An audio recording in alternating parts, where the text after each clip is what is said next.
Hello guys, আসসালামু আলাইকুম। সবাই কেমন আছো? তো আমিও ভালো আছি। আজকের ভিডিওটা হচ্ছে যে আমি একজোড়া কবুতর কিনতে যাব। অলরেডি আমার একজোড়া কবুতর আছে, কিন্তু ওই কবুতর জোড়া এখন পর্যন্ত ডিম দিচ্ছে না। তো আমি প্রথম কবুতর পালন স্টার্ট করেছি।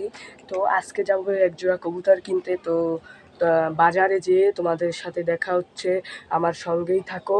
আল্লাহ হাফেজ। তো গাইস, আমরা বাজার পর্যন্ত এসে গেছি। বাজারে যেয়ে তোমাদেরকে কবুতর দেখাবো, আর যদি পছন্দ হয় দামে, তারপর কবুতর যদি পছন্দ হয় তাহলে আমরা একজোড়া কবুতর নিব। তো আজকে আমি একজোড়া কবুতর কেনার উদ্দেশ্যেই আসছি বাজারে, আর কোনো উদ্দেশ্য নাই।